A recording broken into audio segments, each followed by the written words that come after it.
भारतीय पॉलिटी, भारतीय संविधान के बारे में।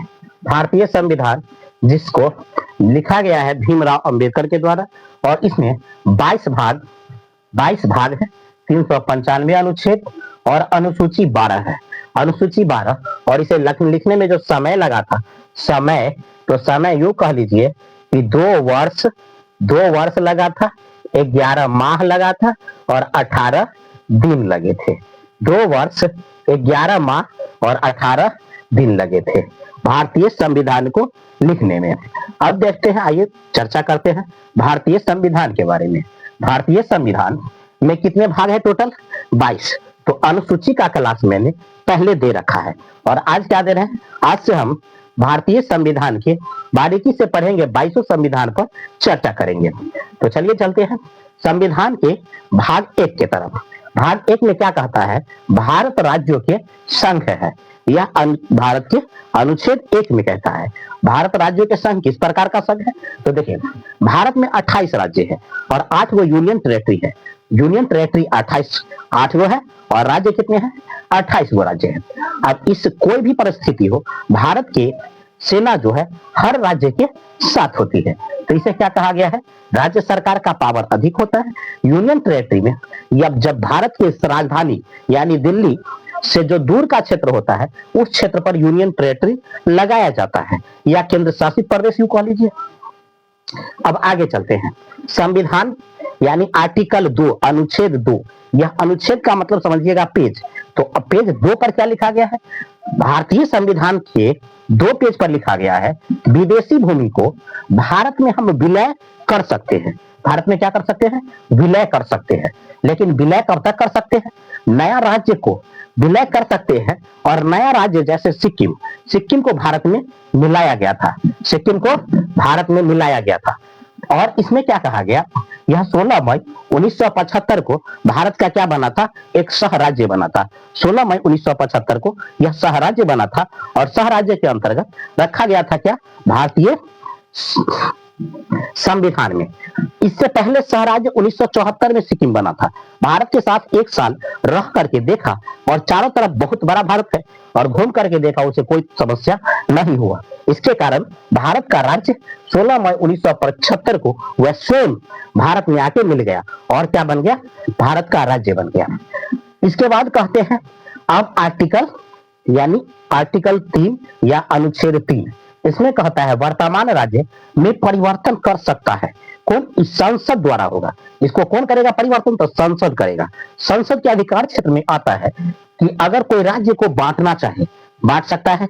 कोई राज्य का नाम बदलना चाहे, बदल सकता है। कोनो क्षेत्र को बदलना चाहे, बदल सकता है। जैसे बिहार से कटने, जैसे 2000 की ईस्वी में 3 गो राज्य कटा था।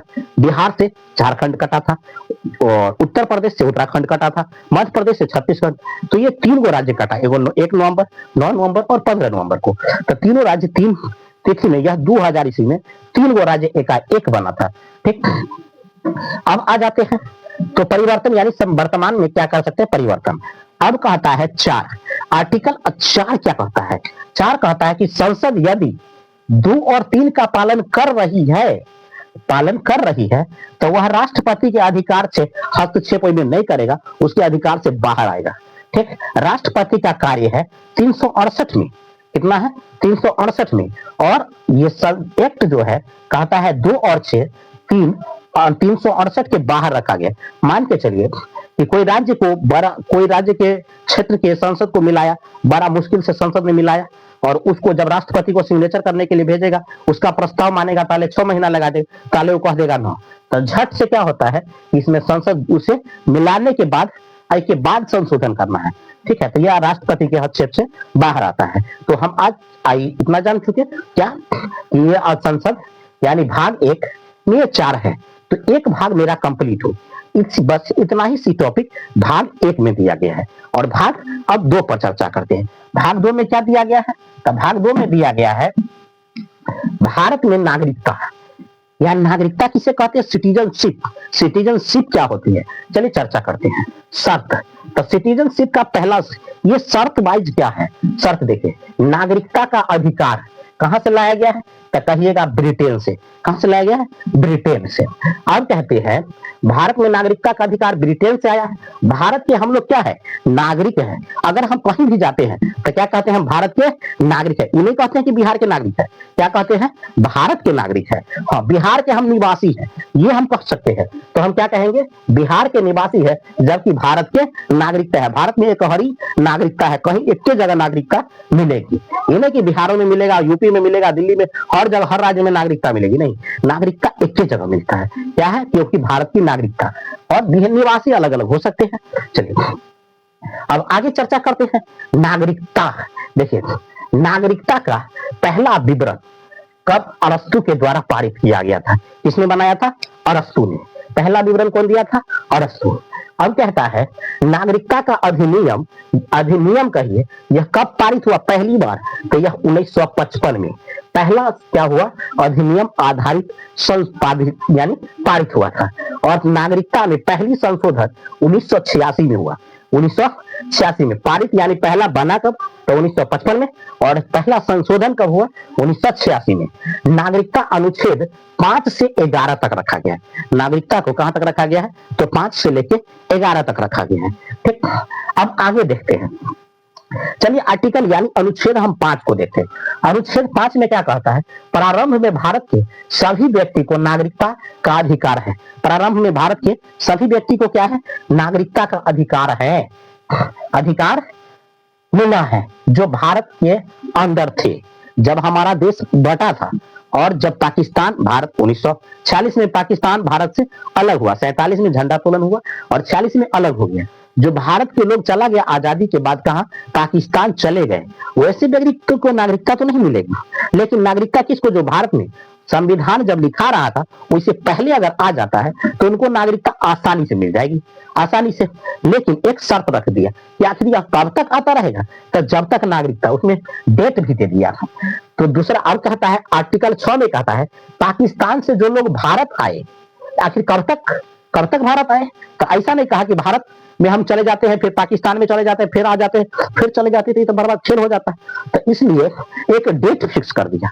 और डेट क्या रखा गया? 19 जुलाई 1948 से पहले जो व्यक्ति भारत में आ जाएगा, ठीक, उसको यह नियम लागू नहीं होगा, उसको नागरिकता मिल जाएगी। लेकिन 19 जुलाई 1948 के बाद जो भी व्यक्ति आएगा उसको नागरिकता का फॉर्म भरना पड़ेगा और नागरिकता लेने के लिए 6 महीना इंतजार करना पड़ेगा और बार बार कोई पुलिस चौकी के अंदर में जाकर के उसको रिपोर्ट करना होगा। तो ये क्या है? 1948 के बाद, 19 जुलाई 1948 के बाद यह किया गया, तो इसमें इस तरह का नियम उस व्यक्ति पर लागू होता है। अब आर्टिकल 7 क्या कहता है? स्वतंत्रता के बाद जो लोग भारत के से पाकिस्तान चले गए, ठीक, स्वतंत्रता के बाद जो भी लोग भारत से पाकिस्तान चले गए और उधर से अब वहां देखा कि मारकाट ज्यादा हो रहा है, यहाँ खून खराबा ज्यादा है, हम लोग गलत कर दिए, अब लौट चले अपने देश। तो लौट करके फिर से भारत आया, तो क्या वैसे व्यक्ति को नागरिकता नहीं मिलेगी? मिलेगी, वैसे व्यक्ति को भी नागरिकता मिलेगी। लेकिन शर्त फिर वही लागू होता है, क्या कि आप 6 महीना रहिए, इंतजार कीजिए, फॉर्म भरिए और इसके बाद अब आपको 6 महीना बाद नागरिकता, पहले आइए नागरिकता लीजिए, रहिए। और अब ऐसा नियम नहीं था। 6 महीना के लिए आएगा, पाकिस्तान से आया, हाँ, 6 महीना का फॉर्म भराएगा, इसका पहले 6 महीना रहेगा तब नागरिकता मिलेगी। तो ये नियम उस पर लागू होता है। आर्टिकल 7 में कहा गया। आर्टिकल 7 में क्या कहता है? विदेशी घूम सकते हैं, विदेश में जाके आप घूम सकते हैं, विदेश में जाकर के आप नौकरी भी कर सकते हैं, विदेश में जाके बस भी सकते हैं, लेकिन सब काम कर सकते हैं विदेश में, सिर्फ एक काम के सिवा, यानी वहां आप बस भी सकते हैं, नौकरी कर सकते हैं, घूम सकते हैं और वहां का नागरिकता केवल नहीं लेना है। विदेशी नागरिकता अगर आप नहीं लेते हैं तो भारत की नागरिकता आपका बनी रहे, ठीक। तो ये आर्टिकल 8 में कहा गया है। आर्टिकल 9 में क्या कहा गया है? विदेशी नागरिकता यदि आप ले लेते हैं तो भारत की नागरिकता खुद ब खुद क्या हो जाएगा? समाप्त हो जाएगा। ट्रैक्टर पर जैसे पीछे से लिखा रहता है सटल तक गई, तो वही बात हो जाता है। अगर आप विदेश में नागरिकता लेते हैं तो इंडियन नागरिकता क्या हो जाएगी? रद्द हो जाएगी, समाप्त हो जाएगी। अब क्या कहा गया है? आर्टिकल 10। आर्टिकल 10 कहता है भारतीय नागरिकता बनी रहेगी तब तक जब तक आप कोई देश विरोधी कार्य नहीं कर देते हैं। जैसे मान के चलिए भारत भारत में कोई सम्मेलन बुलाया गया है, बड़े बड़े नेता लोग आए हैं, विदेशी नेता, और उस पर कोई आदमी पागल आदमी की तरह जाके पत्थर बरसाने लगे, तो वह कहेगा कैसे आपके लोग हैं। तो वहां पर क्या होती है, आपको मेंटल घोषित करके आपकी नागरिकता छीन ली जाएगी और आपको जेल में बंद कर दिया जाएगा। और अगर आप ऐसा करते हैं तो भारत सरकार पर इसका असर आएगा, इसलिए आपकी नागरिकता वहां पर सरकार यानी क्या कर दिया जाता है, छीन लिया जाता है और आपको पागल घोषित कर दिया जाता है। ठीक, तो ये हो जाता है आपकी नागरिकता कब, या आप कहीं से किसी देश से युद्ध चल रहा है और उसमें आप जाकर के कहिएगा, जैसे भारत और चीन का युद्ध चल रहा है और उसमें कहा जाएगा जाके कहेगा भारत के कोई नागरिक चीन की जय, चीन की जय, इस तरह से अगर बोलेंगे तो वहां पर हमें पागल घोषित कर दिया जाएगा और कहेगा इस पीढ़ी को पहले जेल में बंद करो, हटाओ इसको, और वहां पर नागरिकता रद्द कर दी जाएगी। तो ये भारतीय नागरिकता कब समाप्त होगी, जब हम कोई देश विरोधी काम करते हैं। अब आ जाते हैं आर्टिकल 11, ये क्या कहता है, देखिए आर्टिकल 11 कहता है नागरिकता के संबंध, नागरिकता का संबंध किससे है, संसद से। बनाता कौन है, गृह मंत्रालय। जिम्मेदार कौन है, संसद। संसद बनाएगा, गृह मंत्रालय जिम्मेदार है किसको नागरिकता देना है, किसको नागरिकता नहीं देना है। अब नागरिकता के बहुत सारे टाइप होता है, उसको हम अगले वीडियो में चर्चा करेंगे। विशेषकर लोगों को नागरिकता किसके आधार पर मिलता है, किसी के वंश के आधार पर, कोई रहने यानी कोई किसी को पूर्वज, जिसका पूर्वज पीढ़ी दर पीढ़ी यहीं बस गया है तो उनको उसके आधार पर मिलेगा। कोई भारत से आके 7 साल तक रह रहा है, अभी नियम जो 6 महीना वाला था, अब वह 7 साल तक लगातार भारत में रह रहा है, काम कर रहा है, तब उसको नागरिकता मिलेगा, ऐसे नहीं मिलेगा। तो नागरिकता इस तरह से क्या होता है, भारत में नागरिकता लेने का अधिकार अब तक जारी हो चुका है। भारतीय संविधान के इंडियन पॉलिटी भारतीय संविधान भाग 3, भाग 2 हमने पिछले क्लास में दे रखा है और आज हम भाग 3 पर चर्चा करेंगे, जो कि आज भारतीय संविधान क्या कहता है और हमारा भाग 3 क्या कहता है। भाग 3 में कहा गया मूल अधिकार। मूल अधिकार, यह मूल अधिकार 12 से 35 तक है। चर्चा कहाँ है, 12 से 35 तक को हम मूल अधिकार कहते हैं। इस मूल अधिकार में आई हम चर्चा करते हैं आज क्या 12 से लेकर के और 19 तक, अगले वीडियो में हम फिर डिस्कस करेंगे। तो देखते हैं पहले क्या है अनुच्छेद 12 में क्या कहता है, मूल अधिकार की परिभाषा। मूल अधिकार का परिभाषा कौन देता है, तो मूल अधिकार का परिभाषा का मतलब होता है जैसे जन्म लेना, क्या जन्म क्या है, जन्म सिद्ध अधिकार है कि आप अपने मनपसंद कार्य कर सकते हैं, लेकिन कब, जब आप वयस्क हो जाते हैं, 18 साल की उम्र के बाद आप अपना अधिकार चुन सकते हैं। इससे पहले आपका मूल अधिकार नहीं होता है, क्योंकि इसके पहले आपको सोचने समझने और तर्क करने की क्षमता नहीं होती है। तो ये है मूल अधिकार। अब क्या कहता है, मूल अधिकार दूसरों के अधिकार को प्रभावित अगर करती है तो आपका मूल अधिकार वहां पर छीन लिया जाएगा। जैसे किसी को मूल अधिकार है कि वह कुछ भी बोल सकता है, लेकिन वह कब तक कुछ भी बोल सकता है, जब तक सामने वाले को बुरा न लगे। अगर सामने वाले को बुरा लग जाता है तो फिर आपको बोलने के अधिकार पर वर्जित प्रतिबंध लगाया जा सकता है। तो अतः क्या कहता है कि हम कुछ बोल सकते हैं तो सामने वाला कुछ भी बोल सकता है, सामने वाला भी, और जब सामने वाला कुछ बोलेगा हम कुछ बोलेंगे तो उसमें विवाद हो जाएगा। तो यहाँ पर मूल अधिकार को क्या किया जाता है, रोक लगाया जाता है। तो आई होप अगला देखते हैं। मूल अधिकार में कहा गया है कि हमें बोलेंगे लेकिन ऐसे जो सामने वाले को बुरा ना लगे। तो ये हमारा मूल अधिकार है और इसे हम क्या कहेंगे, अल्पीकरण। क्या कहेंगे, अल्पीकरण कहा गया। अब अगला है आर्टिकल 14 में से लेके और 18 तक ये समानता और समता का अधिकार है, यानी सभी के प्रति कानून समान रखने का अधिकार दिया गया है। तो ये 14 से 18 तक है। अगला देखते हैं 14 में क्या कहा गया है। इसमें कहा गया है विधि के समक्ष समानता। विधि के समझ क्या है, समानता। यह ब्रिटेन के कानून से लाया गया है। यह कहां से लाया गया, विधि में समानता ब्रिटेन से लाया गया है। और इससे सामान्य संरक्षण जो दिया जाता है विधि में समानता का, वह अमेरिका से लिया गया है। ठीक है। अगला 15 में क्या कहता है, जाति धर्म लिंग जन्म स्थान सार्वजनिक स्थान सरकारी स्थान में भेदभाव नहीं की जाएगी। ठीक है। जन्म के आधार पर आप भेदभाव नहीं कर सकते हैं, जाति के आधार पर भेदभाव नहीं कर सकते हैं, लिंग के आधार पर भेदभाव नहीं कर सकते हैं, सार्वजनिक स्थल सबके लिए बराबर होता है, सरकारी संस्था सबके लिए बराबर होता है, तो इसमें भेदभाव कोई नहीं कर सकता है। यह आर्टिकल 15 कहता है।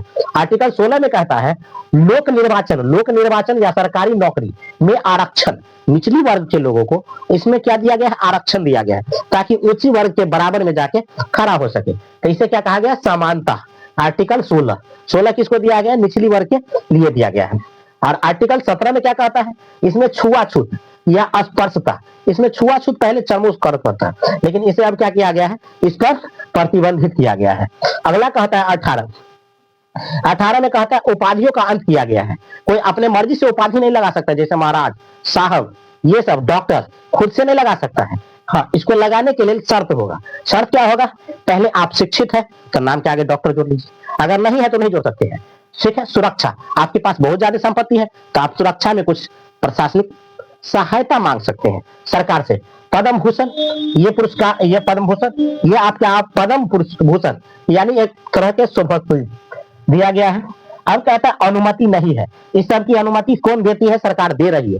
क्या कहती है? इसमें अनुमति सरकार देती है। आप शिक्षित है, डॉक्टर लगा लीजिए।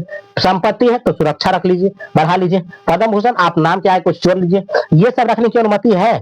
लेकिन विदेशी उपाधि या नाम के पूर्व कुछ लगाने से पूर्व आपको राष्ट्रपति से क्या लेना होगा? अनुमति लेना होगा। तब आप आर्टिकल 18 के अंतर्गत उपाधि को जोड़ सकते हैं। अब आ जाते हैं ये 19 को क्या कहा गया? संविधान का रीढ़ कहा गया है। इसको क्या कहा गया है? संविधान का रीढ़ कहा गया है। ये रीढ़ की हड्डी है। ये स्वतंत्रता का अधिकार संविधान के रीढ़ की हड्डी की तरह है। क्यों? क्योंकि इसके बगैर खड़ा नहीं होता है। आगे देखो, देख लेते हैं तो इसमें क्या कहा गया है? स्वतंत्रता का अधिकार इसमें 6 भागों में बांटा गया। पहले 7 था, अभी 6 हो गया है। इसमें हम लिखे हैं 7, लेकिन ये क्या 6 क्यों हटाएगा वो आगे बताएंगे। तो भाग किसको? स्वतंत्रता का अधिकार को 6 भागों में बांटा गया है। अब कहता है स्वतंत्रता का अधिकार या बोलने, क्या है? पहला नंबर अभिव्यक्ति की स्वतंत्रता है। अभिव्यक्ति की स्वतंत्रता है, बोलने की स्वतंत्रता है, झंडा तोलन करने की स्वतंत्रता है, और क्या है? पुतला जलाने की स्वतंत्रता है, और आरटीआई करने की स्वतंत्रता है। ये सारे हम कर सकते हैं स्वतंत्र रूप में, जहां मर्जी वहां कर सकते हैं। इसके लिए हमें कहीं पर कोई रोक टोक की जरूरत नहीं है, ना कोई रोक करेगी ना टोक करेगी, सरकार इसमें सपोर्ट करती है। चलो अब आगे देखते हैं। नेक्स्ट, बिना हथियार आप सभा कर सकते हैं। इसमें भी क्या मिलती है? पूरी स्वतंत्रता है। बिना हथियार सभा करने की स्वतंत्रता है।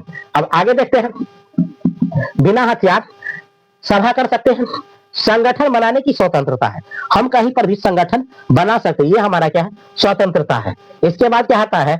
बिना रोक टोक चारों ओर घूमने की स्वतंत्रता है। हम भारत में कहीं भी किसी भी कोने में, भारत के कोने में जाके घूम सकते हैं। इसमें हमें कोई दबाव, प्रतिबंध या रोक नहीं है। ठीक है। तो ये बिना हथियार क्या करते हैं? चारों तरफ घूम सकते हैं। इसके बाद सभा, 5वां में कहा गया है सभा के क्षेत्र क्या है? भारत के किसी भी क्षेत्र में आप मर्जी है तो जाके बसियो जाइए, वह बसने की भी स्वतंत्रता है। अगला क्या कहता है? अगला कहता है संपत्ति को अधिकार को, ये आर्टिकल 6 यानी 19 के 6ठा नंबर, इसी को हटाया गया है। संपत्ति के अधिकार कानूनी अधिकार है, यानी संपत्ति हमारा है। कब? जब दूसरा लेने आएगा तो उसको नहीं लेने देगी, लेकिन सरकार लेने आएगा तो उसको लेने देगी। तथा पता चला रोड बन रहा है, ठीक, हमारा बीच में सड़क आ गई, जमीन आ गया, तो सरकार को कहेंगे अपन रोड ना करके घुमा के ले जाइए, हम ना जाने देंगे। तो वहां पर सरकार हमारी संपत्ति छीन लेगा। ठीक है। हाँ, उसके बदले में हमें मुआवजा मिलेगी, लेकिन घूम नहीं जा सकता है। कई किलोमीटर से ट्रेन का पटरी दौड़ते आ रहा है और यहाँ पर कहेगा कि नहीं, ट्रेन के पटरी हम अपना खेत होकर न जाने देंगे, तो वहां पर क्या होगा? हमारा अधिकार छीन लिया जाएगा और हमारे उस जमीन के बदले में पैसा दिया जाएगा और अन्य जगह कहीं उसकी व्यवस्था मुआवजा दिया जाएगा। ठीक है। तो ये संपत्ति के अधिकार हमारा कानूनी अधिकार है, लेकिन मूल अधिकार नहीं है, क्योंकि मूल अधिकार का तात्पर्य होता है कोई छीन नहीं सकता है, लेकिन सब कानूनी अधिकार का मतलब होता है कोई ले सकता है, कोई नहीं, सरकार ले सकता है अन्य परिस्थिति में, बाकी दूसरा कोई नहीं ले सकता है। इसी को कानूनी अधिकार कहा गया। चलिए, मूल अधिकार नहीं है, यह मूल अधिकार नहीं है जबकि कानूनी अधिकार है। और 1978 में 44वां संशोधन के तहत इसे हटा करके 19 के 6ठा नंबर से हटा के और 300 के क में रखा गया। इसके बाद कहता है व्यवसाय करने की स्वतंत्रता, हमें जहां मर्जी तहां जा सकते हैं, व्यवसाय कर सकते हैं, भारत के जिस कोना में चाहे व्यापार कर सकते हैं। इसके लिए हमें पूर्ण स्वतंत्रता है, कोई रोक नहीं सकती। तो आई होप ये समझ में आया होगा आपको कि 12 से लेकर 19 तक आज हम चर्चा कर दिए।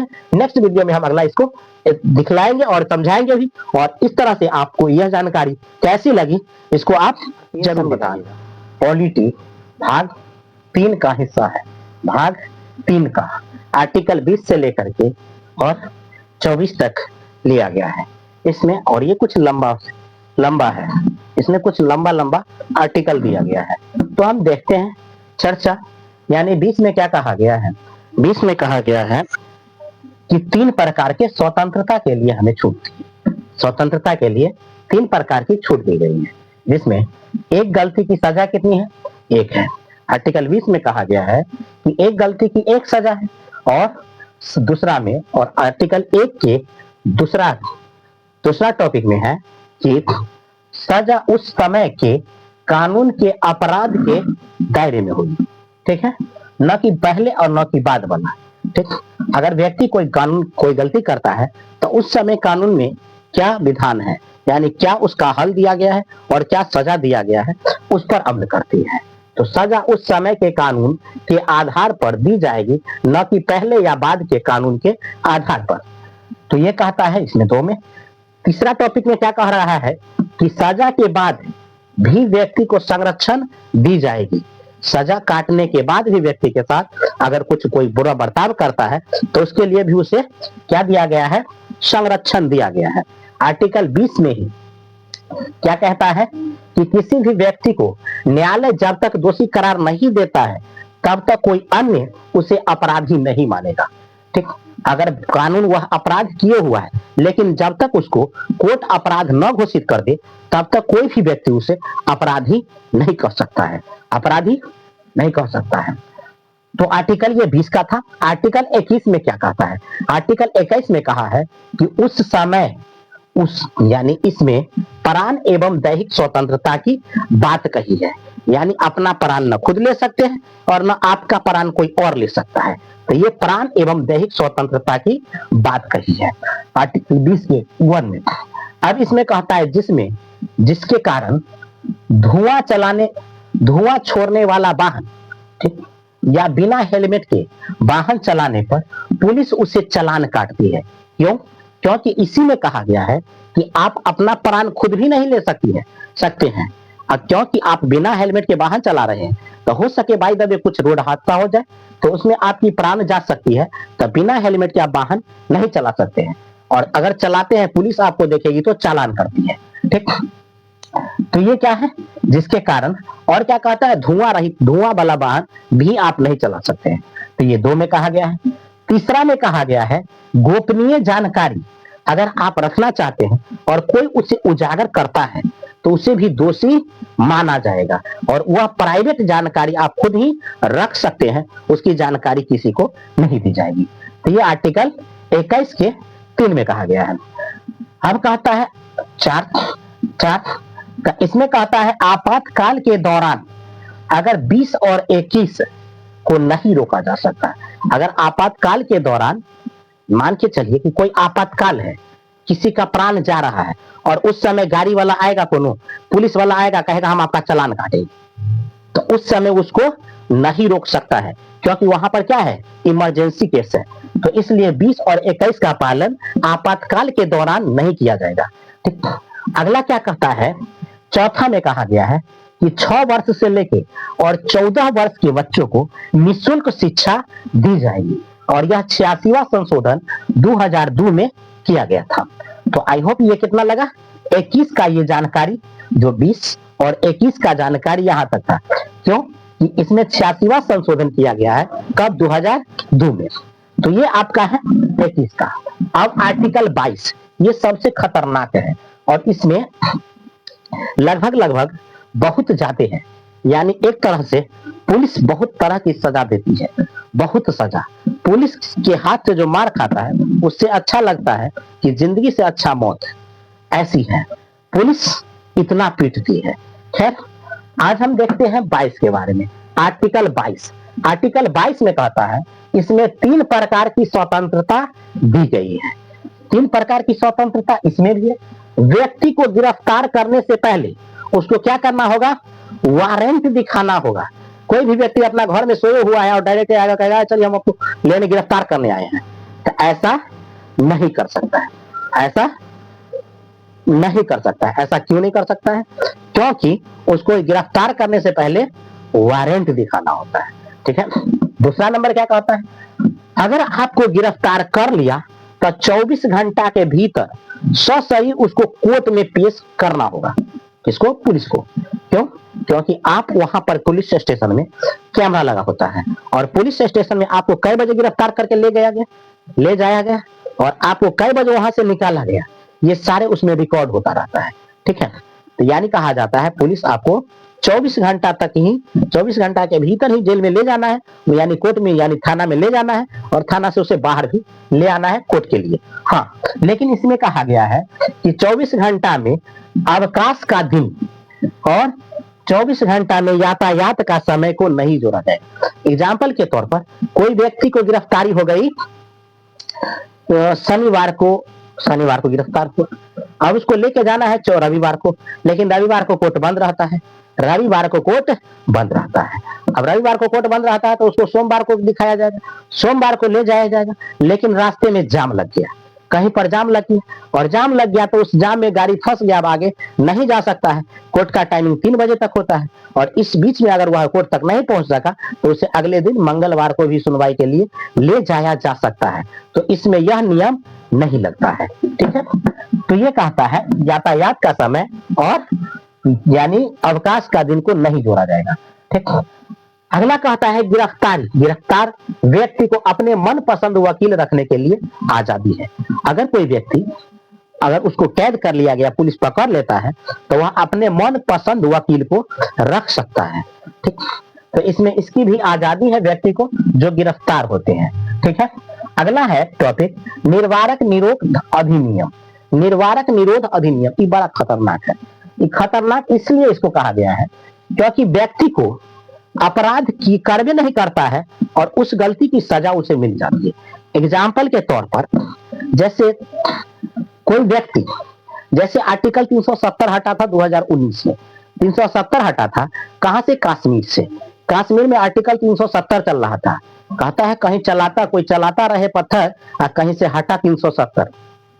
कश्मीर में 370 था, 370 को हटाने के लिए क्या करना पड़ा? सरकार को पहले वहां के हाउस लीडर माने स्थानीय नेता को पहले गिरफ्तार करना पड़ा।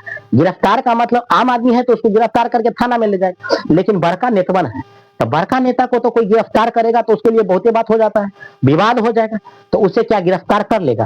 गिरफ्तार करके ले जाएगा? बिल्कुल नहीं, उसे गिरफ्तार करके नहीं ले जाया जा सकता, उसे गिरफ्तार नहीं करेंगे, लेकिन उसे क्या कर लेंगे? तो उसे नजरबंद किया जाता है। अब नजरबंद क्या होता है?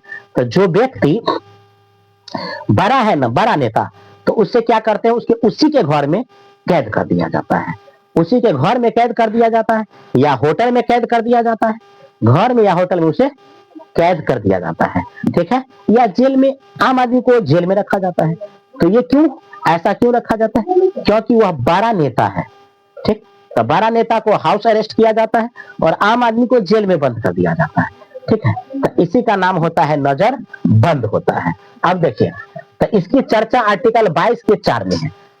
आर्टिकल 22 इसमें कहता है व्यक्ति को सजा नहीं बल्कि अपराध को रोकने के लिए है।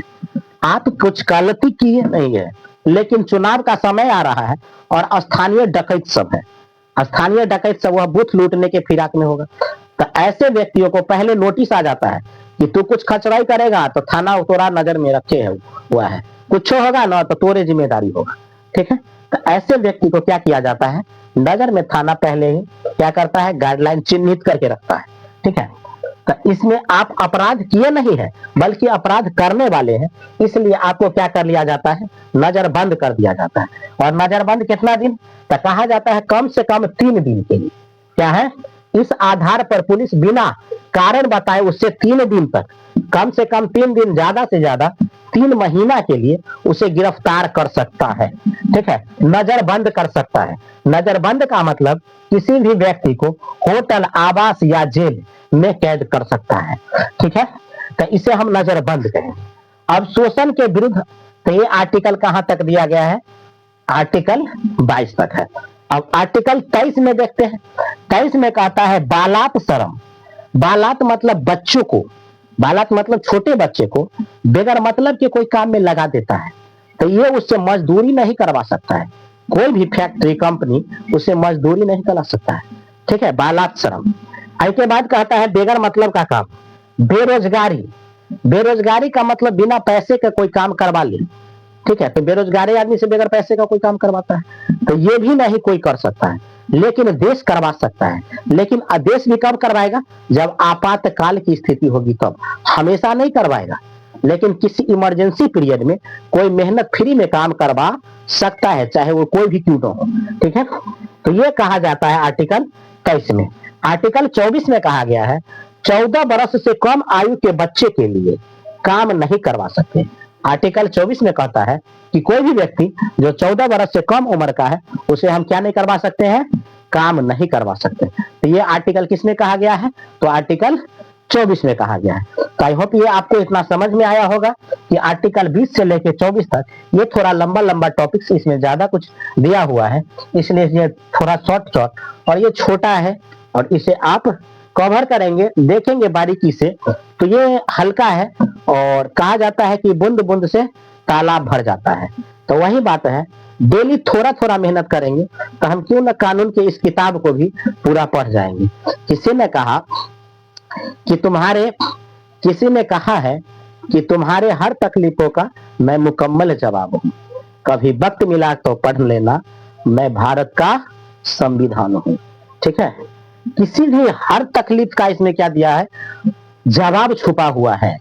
तो इसलिए भीमराव अंबेडकर ने कहा कि कभी वक्त मिले तो पढ़ना, मैं भारत का संविधान हूँ, कभी वक्त मिले तो पढ़ना, मैं भारत का संविधान हूँ।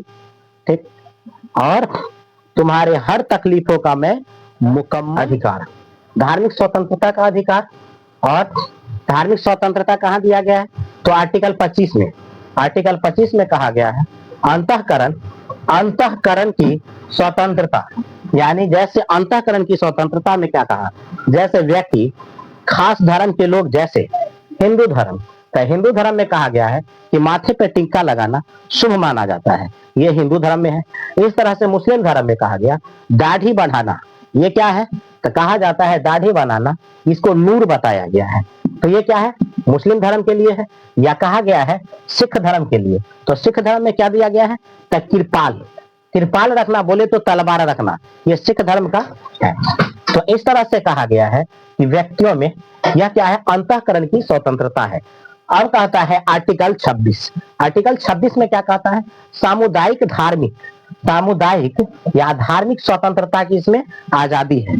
सामुदायिक या धार्मिक स्वतंत्रता, जैसे यज्ञ करना, हवन करना या सड़क पर नमाज पढ़ना, ये सब क्या है, धार्मिक स्वतंत्रता है और इसकी आजादी सरकार द्वारा, संविधान द्वारा देती है। आर्टिकल 27 में क्या कहा गया है, धार्मिक कार्य के लिए रखा गया जो संपत्ति होता है, उस संपत्ति पर टैक्स नहीं लगेगी, कर उसे मुक्त कर दिया जाएगा, उस पर कोई धन का टैक्स नहीं लगती है। 28, आर्टिकल 28 में क्या कहता है, आर्टिकल 28 में कहा गया है कि सरकारी धन से चलने वाली संस्था में कोई धार्मिक कार्य या धार्मिक ज्ञान नहीं दिया जाएगा, किसी धर्म का भी हो, लेकिन धार्मिक ज्ञान सरकारी कर से, जो सरकारी खर्च से चलता है, उसमें धार्मिक ज्ञान नहीं देगी। अगला कहता है सांस्कृतिक या उर्दू या फारसी, क्या कहा गया, धन से चलने वाली संस्था सरकारी शिक्षा नहीं देगी। जैसे, और क्या कहता है, इसमें उर्दू और फारसी भाषा की भाषा है एक, न कि धार्मिक ज्ञान है, तो यह सब चलती है। अब कहता है संस्कृति एवं शिक्षा के संबंध का अधिकार, आर्टिकल किसमें दिया गया है, आर्टिकल यानी दिया गया 29। तो इसमें क्या कहता है, देखिए आर्टिकल 29 में क्या कहा गया है, अल्पसंख्यकों के हित की रक्षा कौन करता है, सरकार, संविधान करती है, हमारा संविधान। अल्पसंख्यकों के हित की रक्षा, अल्पसंख्यकों को सांस्कृतिक आधार पर किसी भी संस्था में प्रवेश से रोका जा सकता है, नहीं रोक सकते, क्या करना है, किसी भी संस्था में प्रवेश से नहीं रोक सकते हैं। मेजोरिटी में कोई मुस्लिम है और वहां पर एक धर्म हिंदू है, अगर वह किसी संस्था में प्रवेश करना चाहता है तो उसे कोई रोक नहीं सकता है। ठीक, उसे रोकने पर प्रतिबंध है। या फिर अगर कोई मुस्लिम है मेजोरिटी में, यानी हिंदू है मेजोरिटी में, मुस्लिम अगर प्रवेश करना चाहती है तो उसमें पर रोका नहीं जा सकता है।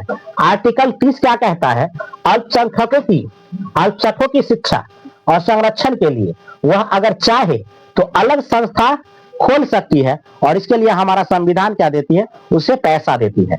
संविधान क्या करती है, सहायता कोष देती है। वह चाहे साथ रह करके अगर शिक्षा लेने में अपने आप को शर्मिंदगी महसूस करता है तो क्या होगा, वहां पर संस्था उसे अलग से संस्था खोलने की अनुमति देती है। एग्जाम्पल के तौर पर जैसे जैन धर्म के लोग हैं, तो जैन धर्म के लोग ऐसे ही रहते हैं, लेकिन हम हिंदू धर्म या चाहे मुस्लिम धर्म कपड़ा को धारण करते हैं और जैन धर्म में कपड़ा वर्जित है। तो अगर कोई मेजोरिटी में हिंदू मुस्लिम के बच्चा पढ़ रहा है और वहां पर एक बच्चा जैन धर्म का आ गया और जैन धर्म के बच्चा आ गया, तो लोग उसे हीन धर्म की या हीन दृष्टि से देखेगा। तो इस कंडीशन में वह जैन धर्म के लोग चाहे तो अपनी संस्था अलग खोल सकती है, ठीक, और उसमें उसके लिए सरकार उसे क्या देती है, सहमति प्रदान करती है, ठीक। तो यह है इस तरह से आर्टिकल 30 में। इसके बाद आर्टिकल 31 में कहता है कि पैतृक संपत्ति को कानून के अधिकार से हटाया गया है। 31 को कानून के अधिकार से हटा दिया गया और इसे रखा गया 300 के कॉम में, 300 के कॉम में जोड़ दिया गया। यह संशोधन 44वां संशोधन था और 1978 में यह संशोधन बना था। अब आगे आ जाते हैं, तो यह है आर्टिकल 32। इस संविधान को आत्मा, संविधान के भाग के आत्मा को इसको आर्टिकल 32 को कहा गया।